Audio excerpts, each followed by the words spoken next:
Hi, everyone. My name is Veronica, and I'm very delighted to see all of you, not see, but feel you, all of you here. So I'm going to be your moderator today. We're going to speak today about a very vital topic. It's going to be startup growth in uncertain times. I'm a general manager at the Sigma Software Labs, our new platform that we created for our Ukrainian startup community, where we support with our network of VC funds, of our customers, and share our experience with young entrepreneurs. And I'm also the co-founder of True IT channel, where we record a lot of interesting interviews of IT guys from Ukraine. Thank you for joining, and let's start. So, a few words about the project that Sigma Software launched recently. So this is the series of webinar that we create and that we organize with our business partners and friends from all over the globe in order to support and help the business that we work in such a vital and challenging times. So we're gonna invite different entrepreneurs from different countries. So today we're gonna have speakers from the Israel and from the UK, who are going to share their knowledges, who are going to share their experience and try to cheer up the community that we work in and help everyone. So the topic today is the growth, startup growth in uncertain times, and what we're going to speak today about. So first of all is how to empower founders and CEOs of young startup companies, how to overcome lack of resources, challenges, and everything that our speakers can share and help, and about the investment trends, about different topics that are covered right now in the media and different resources that we meet right now. Before I announce our speakers, let me please describe a little bit instructions how we're going to behave today. So first of all, I'm going to announce our speakers and give a little bit of their bio, and then they will introduce themselves, share their experience. Then we're going to start the live discussions with the questions, and our speaker is going to answer them. After that, we're going to have a short Q&A session, and you will be able to tap the button Q&A and leave your comment to a specific speaker or to everyone that you decide. And also, if you want to, leave the comment or have the live discussion with our moderators and our team, use the chat button, please.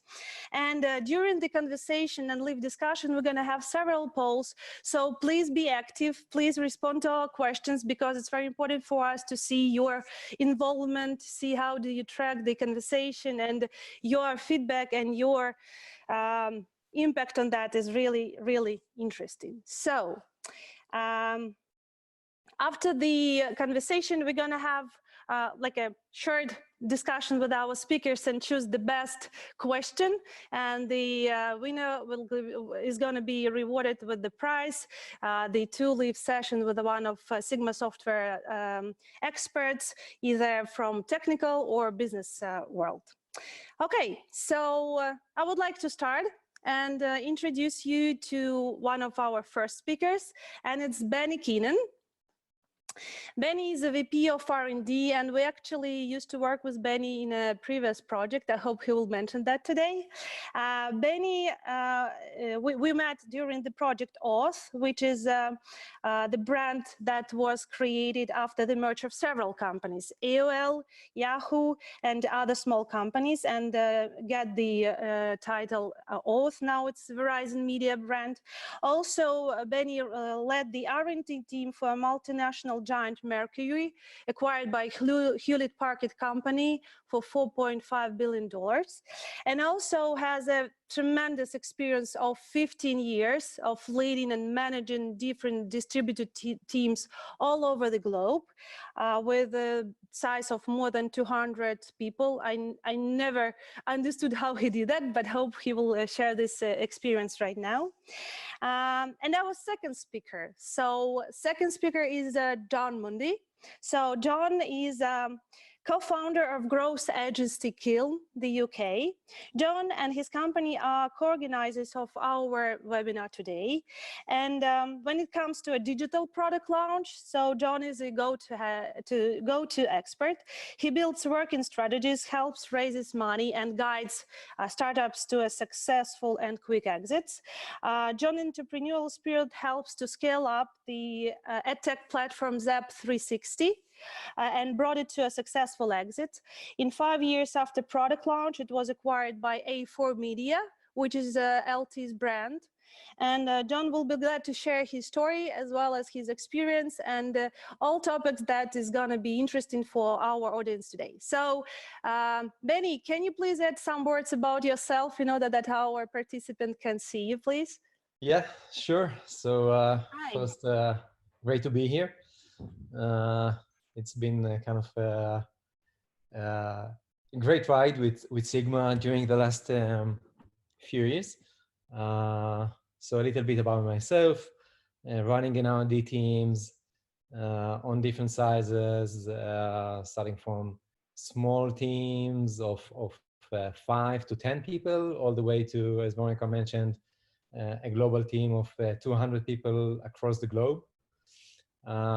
Being in a small startup with everything that stand behind this kind of world startup, extremely dynamic, extremely uncertain times, frequent changes in the product, understanding the market, understanding the customers and so on, all the way to the very big and slow enterprises that takes a month to think about a small feature and all the bureaucracy that comes with it.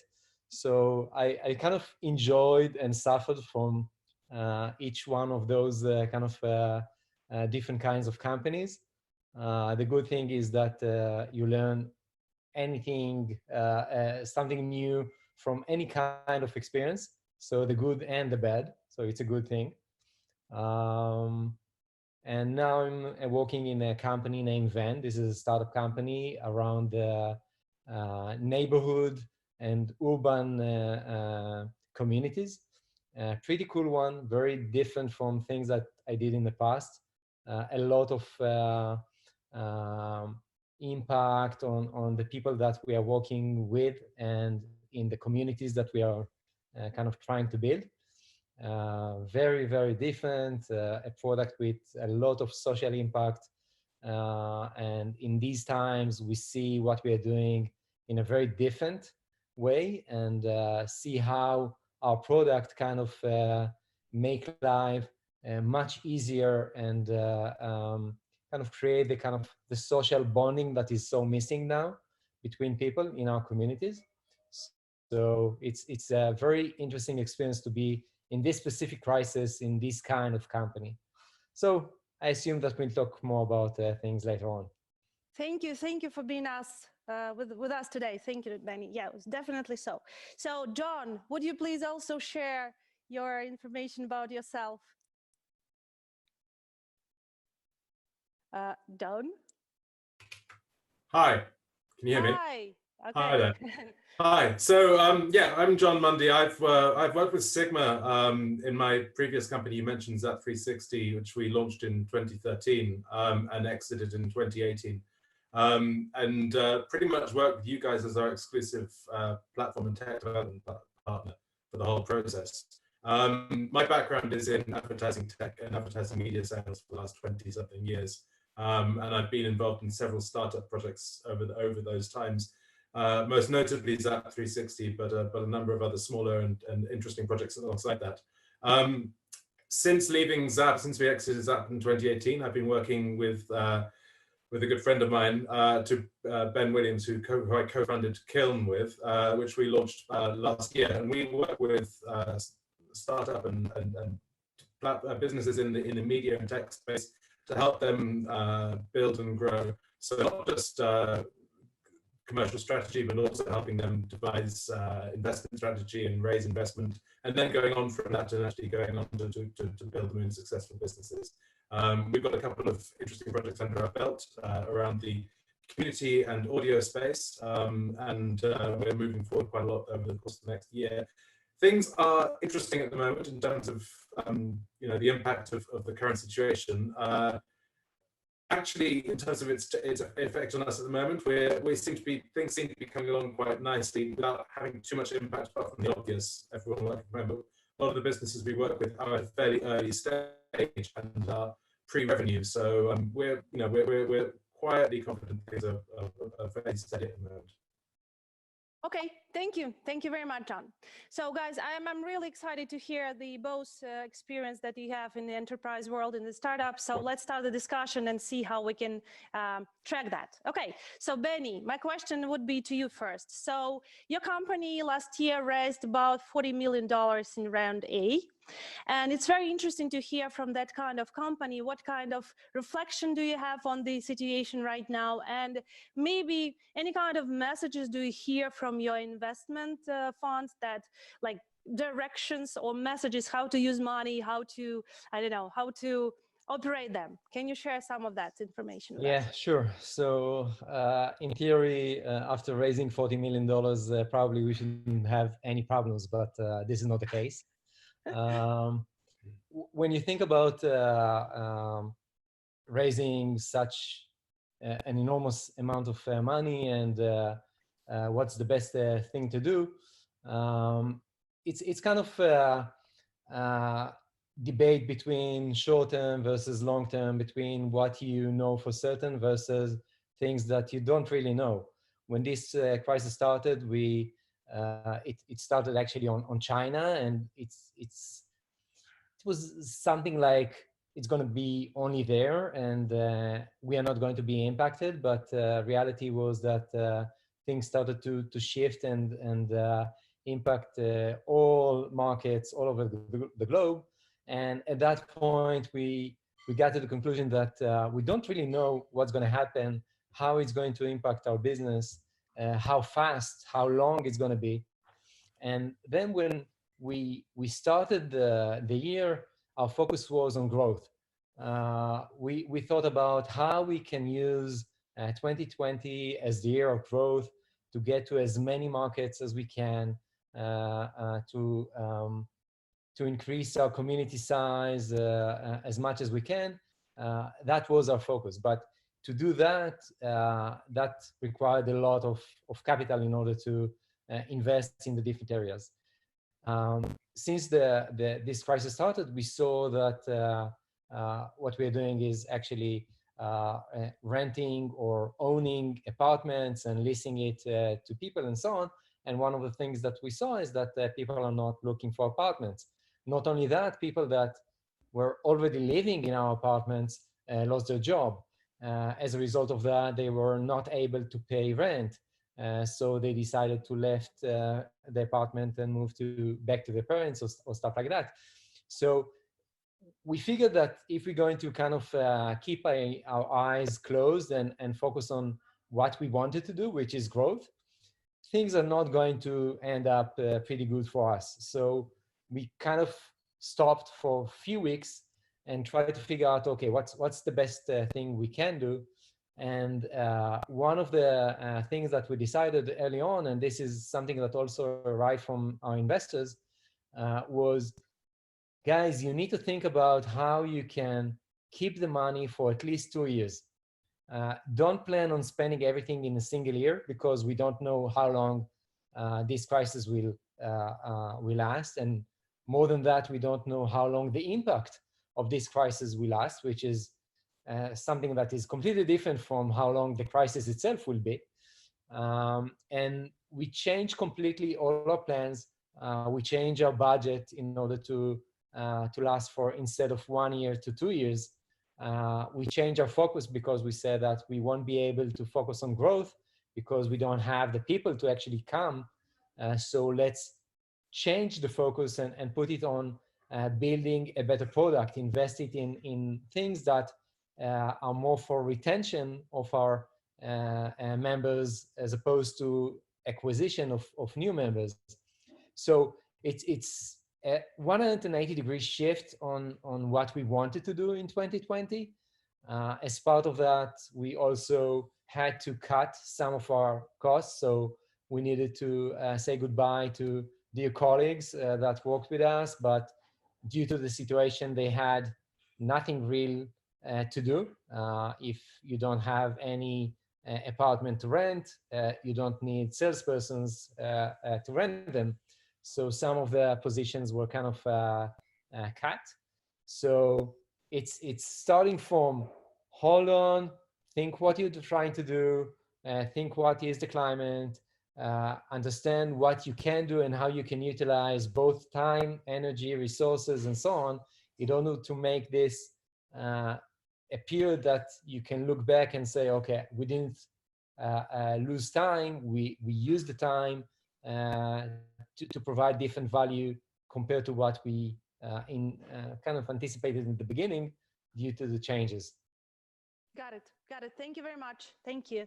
Jon, following the discussion, can you let us know any kind of messages or maybe any kind of trends in communication with VC funds in the UK? Because obviously everybody is thinking about cost saving and prolonging the investment that were raised and then give a startup to live with these investments. And any kind of messages do you hear from other investors that you are talking right now or communicating or? Yeah, I mean, I think to Benny's point, every business that has raised funds has had to reevaluate what their business is going to look like over the next 2 years. Their customers are different in a different place, their staff are in a different place, and the challenges they have in terms of driving revenue are different. Whether in some cases it might be, there might be opportunities, in some cases there are obviously threats. In terms of investors, when we've had clients who have actually raised money and successfully raised money within the last couple of weeks. So there is still money being invested, but I think, I mean, obviously in the first 3 weeks or so, first 2 or 3 weeks, everyone took a break and stepped back, but people are coming back in and moving forward. But I think that there is more caution, there is more awareness of the challenges ahead of people. But I think one of the things someone mentioned the other day was this idea of the new normal and us working out what the new normal is. And it took everyone a few weeks to establish that. And the same goes for investors. They have, I mean, in many cases, they have begun to do that. They still have funds that they are looking to invest. They are still looking for projects. That doesn't go away just because of this. It just changes the priorities around that. So no, I mean, in terms of the UK investment community, there is still money being invested in businesses, but it is changing in terms of the focus, and it depends on, business models have to adapt and how well they've adapted to that. Those companies that have raised and are using spending money, there's an emphasis for investors in terms of understanding that money has to last maybe potentially a little bit longer than it might have been previously envisaged. So again, to Benny's point, that has to run a little bit further. Where it might have been a year or so that burn, it may be looking forward to 18 months to 24 months. Okay, thank you. This is very nice to hear, and I'm very happy that people and companies are still raising money during such kind of period, and this is great. So in a lot of countries right now, government supports the business in different areas, in the enterprise sector, in startup world. In your countries, Benny, what is the biggest amount of money goes to startup or to enterprise companies in Israel, for example? I think that if you're talking about VC money, obviously most of VC money goes to startups because enterprises have their own means of government sector. I mean, government. Yeah. Well, at least for now, we only hear about money going to be spread. It's not really happening. So there is still a lot of question and uncertainty around that as well. We did manage to get some kind of help, but still very small to the startup, or not even startup, in general, small companies and stuff like that. If you think about how Israel is working now, it's kind of splitting everything between the big companies and the very small companies, and startups is kind of on the small companies. So it's, my assumption is something like 37-70 towards the big companies. They're getting more. But again, a lot of the things are still kind of, we're not really sure what's going to happen, who is going to get the money, when they're going to get the money. So this is something that we still need to hold on and not count too much on that. Okay, I see. John, how about the UK? Obviously, there are a lot of discussion, but it's more important to see what kind of trends do you have in the UK? I mean, again, in terms of government money. Well, I mean, to be honest, our government has actually been quite proactive on this front. We've seen a lot of packages. Initially, when the crisis first hit, there were obvious things done aimed at the larger employers and the bigger businesses. But in the last few weeks, it's sort of got around to finally helping out small businesses and startups.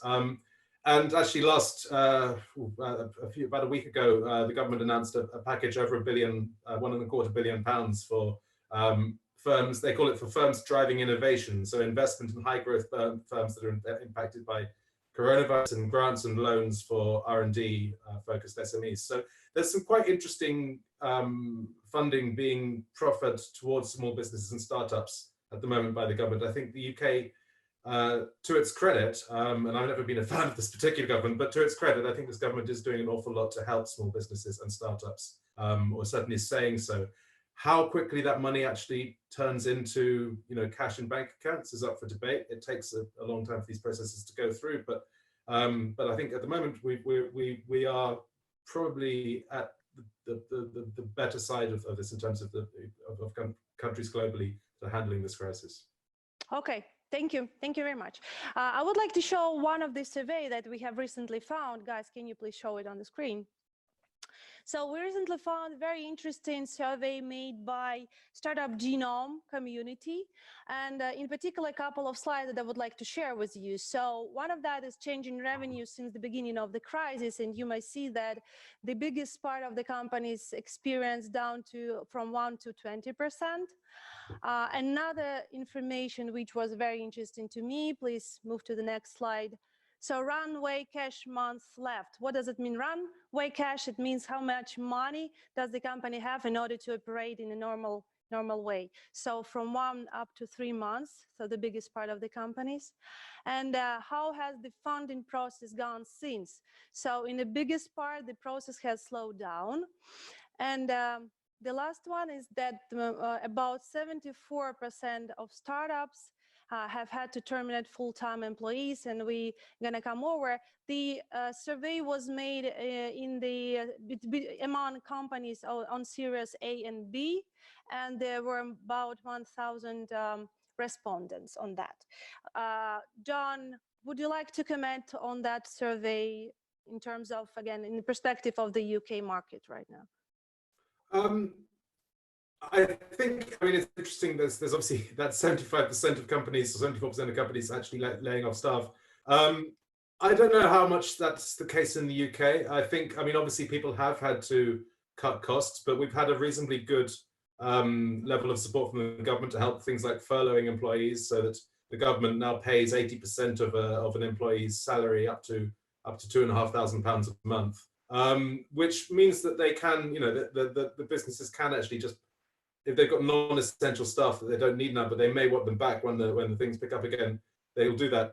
There's been a lot of layoffs in areas of sort of much larger businesses. So you've seen airlines and hotel groups and those sort of people laying off staff in huge numbers. BA just laid off 12,000, and that sort of thing is going to hit. But I think, at the moment, the culture in the UK seems to be that the government is supporting companies to keep their staff as long as they can.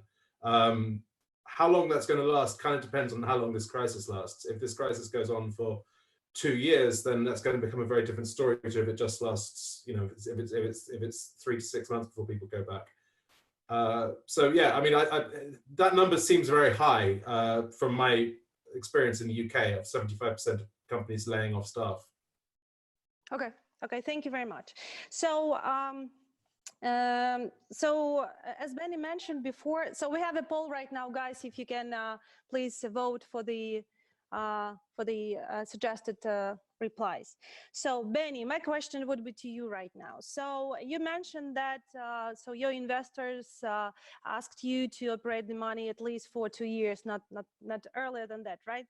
What kind of cost-saving programs do you implement in your company, or maybe again any trends in cost-saving programs? Because in this survey that we've seen right now, there is information that people are laid off, and of course the employment rate is rising in every country, I guess. It's interesting, how do you reflect with the company? I mean, do you have any scenarios of cost saving? What did you start with first? Like, okay, so in general, I think most companies sees as layoff as the easiest part and the one that produce results really quickly. The problem is that you cannot continue and evolve your business without people. So it's kind of throwing the baby with the water in a way. So you only lay off kind of the people that really are unable to provide value. Not because they are not good, but because the situation changes. And at this point in time, just like I mentioned before, if we don't have any apartments to sell, no point in having salespersons sitting in the office doing nothing. So just like John mentioned, we have also a government program that provided some sort of compensation for people that are staying home, not on the payroll. So they pay something like 70 to 80% of their salary up to some degree. So everyone that we could put on that program, we did that. After that, travel, well, that was an easy one. No one even travel anyway these days, but this is kind of a big saving. And one of the things that we are thinking to keep this on no flights, at least until the end of the year. Another thing is about using CapEx versus OpEx, understanding the different structure of our expenses and what things we can prevent from doing now or delay, how we can change the business model to the point that we are reducing our liabilities. So if we need to take a building and do some construction work, let's not do it now. Let's not use capital money that we currently have, but do it in a way that it's being paid as a debt or something like that. So a lot of thinking about how to utilize the money that we have and how to build the different expenses. We also thought about migrating some of the position that we need, whether this is something that makes sense to keep in-house or outsource it, whether this is something that we can hold on for now or we must continue to do it. So every single dollar, we need to understand why we are kind of expensing it and what is the value that we're going to get from that. And eventually it's a bunch of layoff, travel, understanding about our cost optimization on CapEx, OpEx, what is it that we need to do now versus we can delay later, replacing money from our own account into debt, which is something that can create a much resilient operation, and also using government support on that area as well, because in some of the cases, this is money that can become like a grant instead of a loan, so it's even better. So utilizing any program that we found. Mm-hmm. I see. So I want to stick for that part of the answer that you mentioned, that probably go to outsourcing. So like we, with our team today, represent the IT service company Sigma Software. And it's very interesting to hear the feedback from you, from the startup company. What kind of additional services or what kind of offer would you like to get from IT service company to do to the company like startup? Maybe any suggestions or ideas that our participants can hear right now? I think that eventually we are in a situation that we need to create value. And you have a very defined amount of money that you can use in order to create a value. And what we're trying to do is to optimize the amount of money we have with the value that we can generate from that. Now, moving from a point that in our case we don't have outsourced developers, moving from the current situation into a situation that we kind of lay off some of the developers in order to bring outsource, it's not something that you're doing in order to cope with a very short-term crisis. It is something that probably we will consider in a very different way if this is going to be something like a 2-year thing, or we don't see any change in how things are going on now. So I think that one of the things that you can kind of suggest, and we're actually doing 2 projects like that with Sigma now, are small projects that are kind of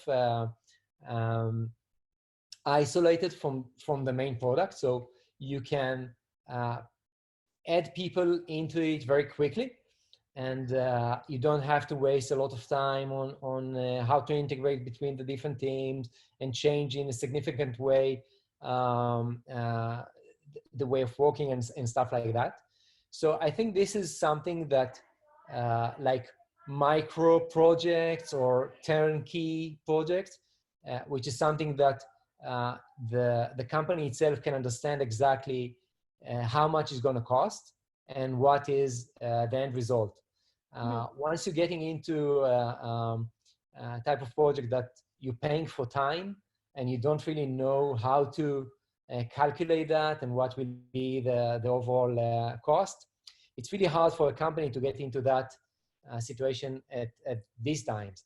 But if you have, this is the value, this is how much it costs, you can kind of lock down the costs. I think this is a good opportunity for outsourced company now to help startup company, and vice versa for startup company to utilize better the money in order to understand what is it that they're going to get. Yeah, thank you. We will definitely continue doing that. Jon, can you let us know your ideas about what kind of common mistakes do startup companies have right now, and maybe your suggestions how to avoid them, or at least think about in advance about that? Yeah, I think one of the most common mistakes people have had is to forget that that this is more than just businesses. That that every time we speak in this new age where we're all having meetings on Zoom and we're all talking to each other in our homes and our families are around and we're juggling whatever we're juggling, and everyone's got anxieties and nerves. I think companies, if you're a startup and you're totally focused on your business, you forget that the people you're dealing with, whether they're your employees or whether they're your investors or whether they're your customers, are all in the same position now. They're all anxious about what's happening. They're all anxious about their businesses, their families. I think there's never been a time where this has ever happened at a global scale in the way that it is now. And I think the most common mistake for founders and for startups is to forget that and to be absolutely focused on what they want out of their business and not actually about the people that they are dealing with, whichever angle they're dealing with. And I think one of the nicest consequences of this thing will be that, now we start conversations with people on Zoom and the conversation starts with how are you, and in a genuine way, and we see people in their homes and we see people living their lives, and we know we're all juggling this thing. And I think before then, we saw everyone in a very professional context, and it was different. And I think that's one of the most common mistakes is not to take notice of that and learn from that, and that will affect how you work with everybody. And also, the other nice thing about that, I think, is that it opens people up. It means that the conversations we have with customers and with investors are more human, and we're more able to relate to each other, which means that we'll probably do better business because of that. So that would be my most obvious one, would be that the biggest mistake is not to take note of that change and not to move along with it. Yeah, at the end of your answer, there should be the open door with your kid who should say, "Hi, Daddy, can you help me with my math?" or something like that. It's highly possible. Just to see the normal human life. Okay. Besides, of course, struggling how to operate money, how to save the budget, how to save the team, and stuff like that, the crisis always brings the opportunities. And what are your ideas about how to find opportunities for startup world right now? I mean, when you operate the company, when you're dealing with the development and with stuff like that, you definitely have to think about opportunities that you might think. What are your, I don't know, recipes or maybe suggestions how to find the opportunities to scale up the business actually during the crisis? Benny, sorry. Okay. So it's kind of I think you can get to it from different angles. The first one is as you mentioned, there are always opportunities when there are challenges. So it's kind of given. We see even today a lot of startup companies starting to take this remote situation that we are in and starting to build product on top of that. We see med companies providing all kinds of solution around that, and think that in the past were looked at something that not realistic or not needed, becoming now reality. Even in our case, when we look on what we are doing, I give a very small example. People are a lot less, but people are still moving to apartments. But one of the things that they are not doing is actually going to the apartment to see it. So how you can resolve that? So you provide a solution in the way of virtual tools. So this is like taking the situation and making it from a challenge to an opportunity, because if you can provide this kind of solution, people might use it instead of just avoiding completely this kind of searching for a way to live. And this is going all over the place. So it's in small features, in the way you work, in big products, in the way you think about what is it that you're trying to build. And again, behind every single challenge that you have or struggle that you're trying to cope with, there is a different way of thinking that will provide some innovative idea that you can take that and create amazing stuff out of it. Yeah, so take a look at what you're doing and then respond to that. I see that. So we have some of the polls since the beginning of the crisis. How has your business been affected? So, and the biggest part, lost customers, this is 44%. And another one is other reasons, okay, 33%. It's very easy. Please, guys, participate in the polls. It's very important, and we're going to share the results. So as Benny mentioned, there were certain trends in startup before the crisis started, and there were like medical, different products and medical ideas. There was also a trend to food startups, like creating artificial or not real meat or something. John, do you see any new trends that are currently appearing in business and startup world in the UK? There are a few things. I think it's a little early to say that there's any direct, business. It's been 6 weeks since this crisis really kicked off in terms of businesses starting. But I think there are areas where there are clear opportunities, and and these go around a couple of things. I mean, firstly, it's the idea of, I mean, obviously businesses that are able to connect people and build on community are going to be thriving now. I mean, we are going to enter an age of increased remote working, of different ways to connect between people. I mean, I've seen my children, you know, using games like Minecraft as just core ways to, as playgrounds to see their friends now, and you know that whole sector of games and of products that enable people to communicate will grow. And you know, we look at the gaming sector, for example. There's a huge amount of opportunity in gaming now.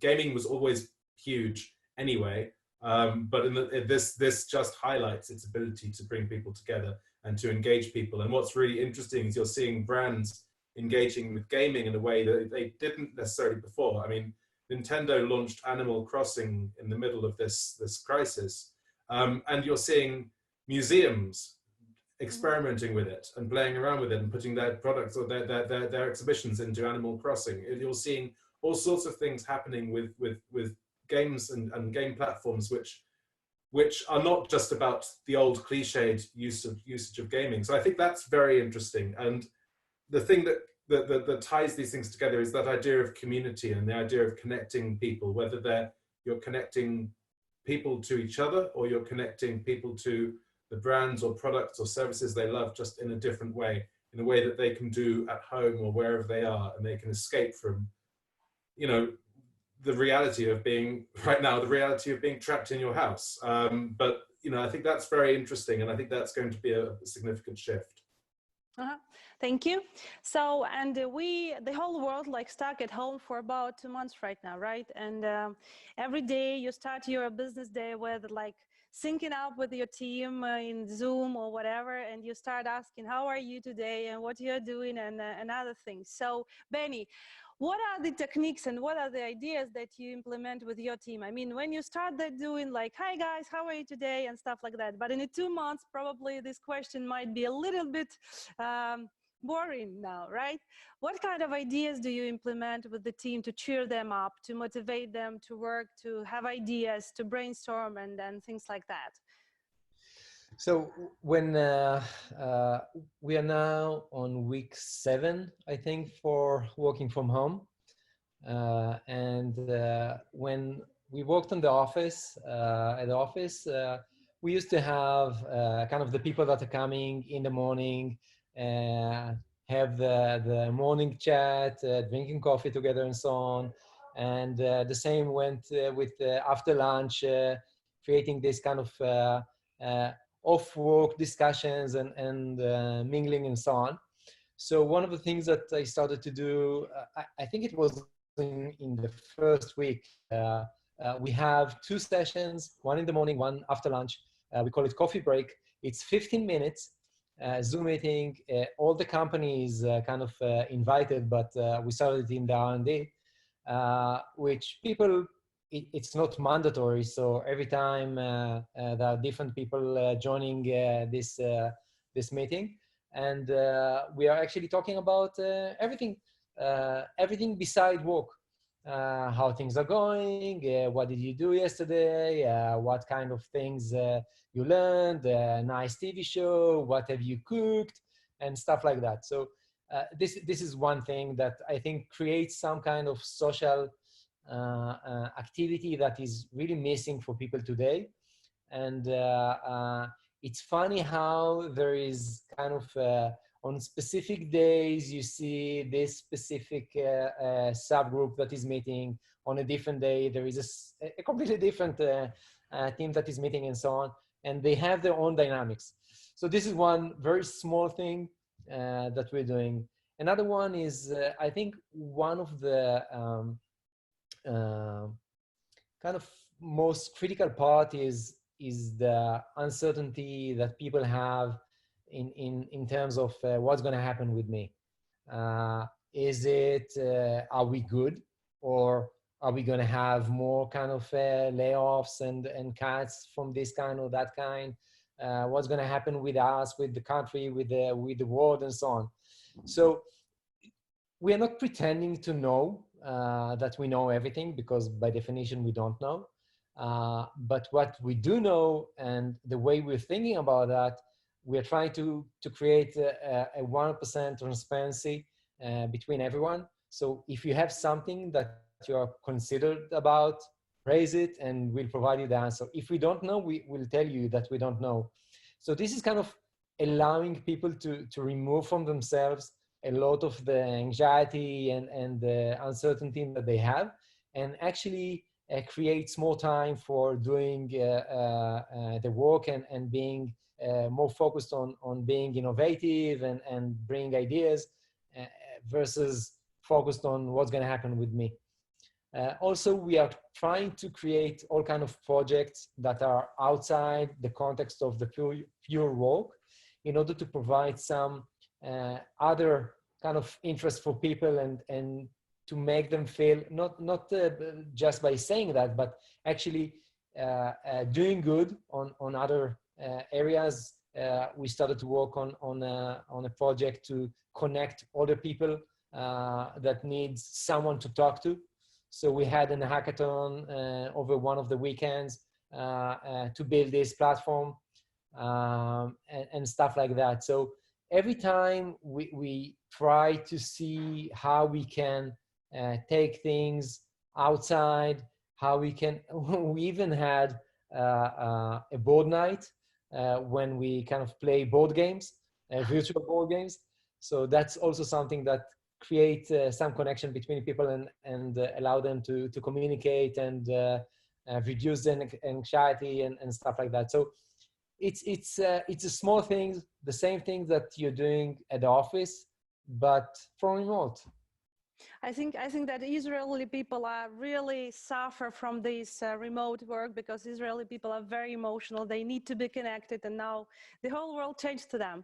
And do you track any kind of like work efficiency in this period? I mean, any tracks that you have right now? Like, do people work more harder or people work less? What trends do you see? I think that if I'll kind of take that a minute from my group to the whole Venn.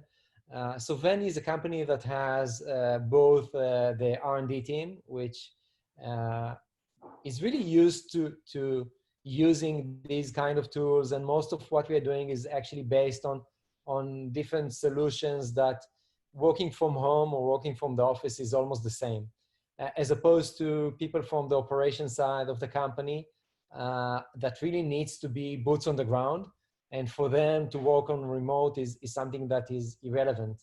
And the concept of even doing meeting via Zoom was something that was very strange for them. On our side, we actually increased our efficiency. And more than that, we use this time in order to fine-tune all kind of processes between us and the product and the design and stuff like that, to make things much more formal and collaborative. So actually, we got to the point that things are working much better, because it's not like you're sitting in the office and you want to ask something, someone, and you just call him and ask him, and then the rest of the people might not be aware of that. We're using intensively Slack and everything that can be on Slack channels versus emails. That's the way to go. We're doing a lot of meetings in order to be able to collaborate and to talk. The one big missing part is the whiteboard. It's really hard to do brainstorm without a whiteboard, but we are even using cameras in order to point to a paper, or using all kind of annotation, whether this is Zoom or other tools. So there are solutions for that as well. So eventually, we had a meeting earlier this week on whether we are going back to the office. And I said that from my perspective, I'm kind of preferring to keep it this way, because we are much more efficient. So it's something that we'll need to think about. Yeah, there is a question right now whether we actually have to go to the office again any time. So, what are the expectations for the next 2 months? So, guys, please tap your answer. John, so the question would be to you. So, probably before the crisis, so your business is specialized in different communicating with different businesses, with different teams, and with different investors and different entities, right? And probably before the crisis, you had a lot of meetings, a lot of travelings and stuff like that. Did you implement any kind of new operational processes, or how did you update your current work?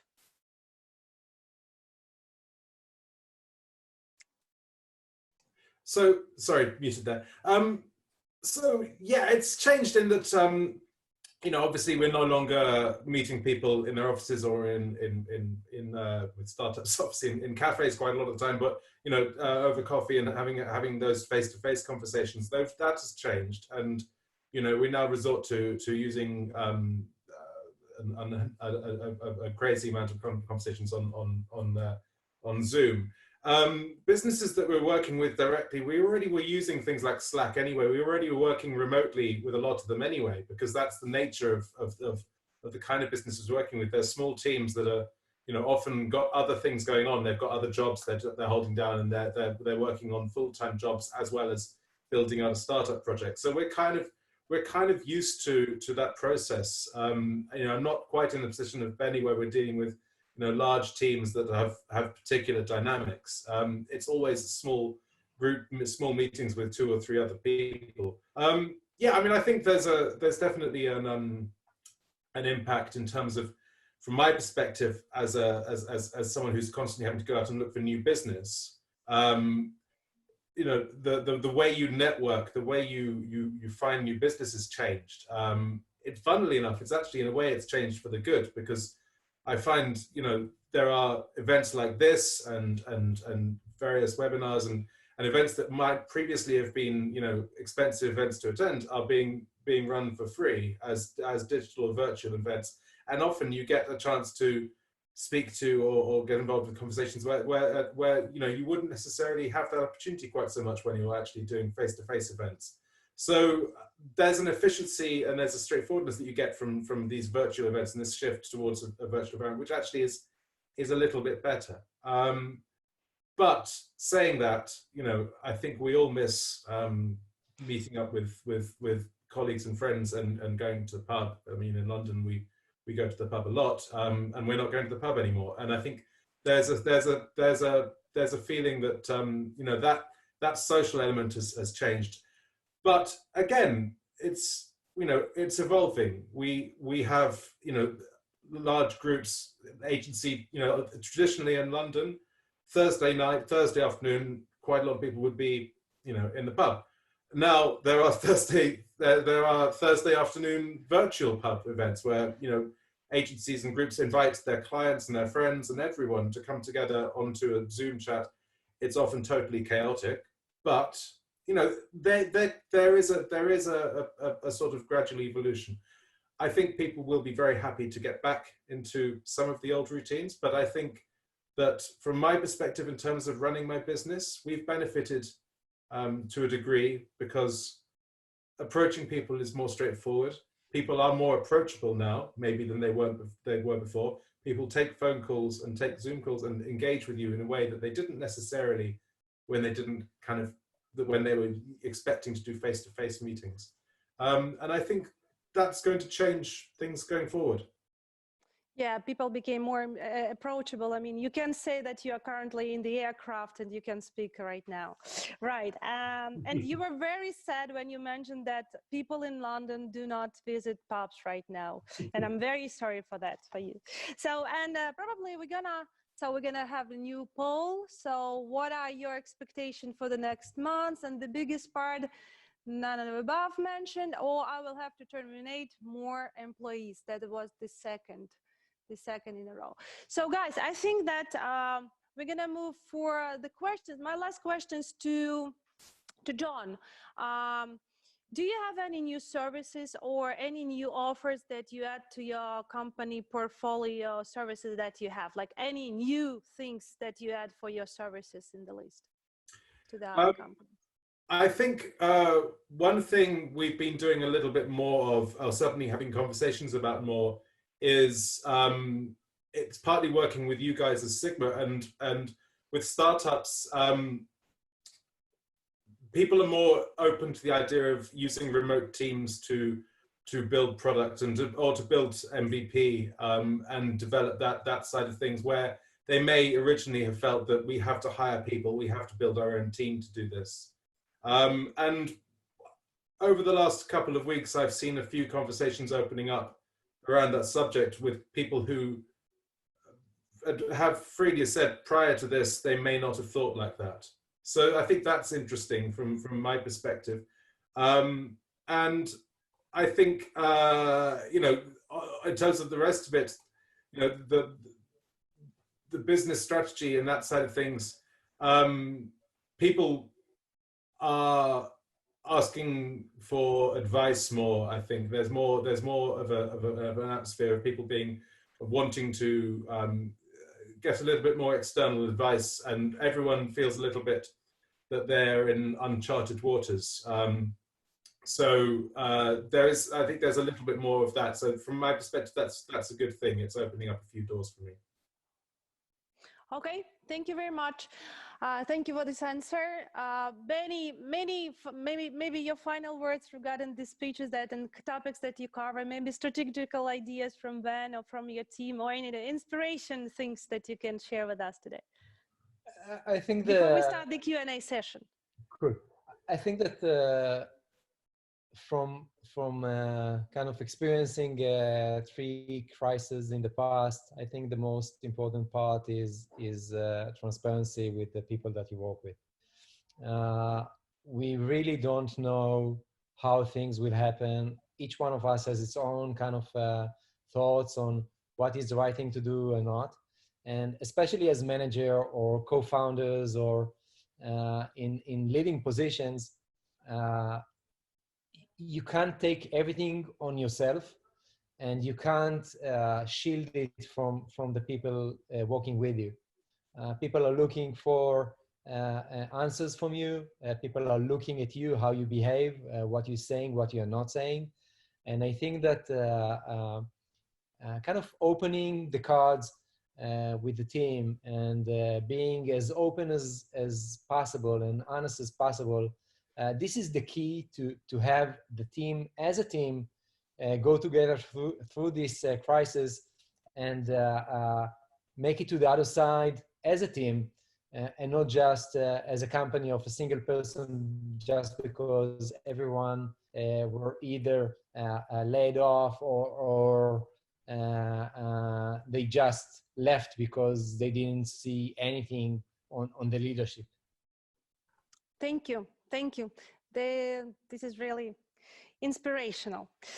And hopefully everybody in this room, virtual room, and here, we will overcome this crisis and be more powerful, more effective, and more prosperous also. Guys, we have a part for the QA session. As I see right now, we don't have any questions from the audience. I'm not sure because of what. Hopefully that everybody were very involved in the conversation and listening to our speakers. If you have still questions, you may mention them right now. I will be happy to share that with our speakers.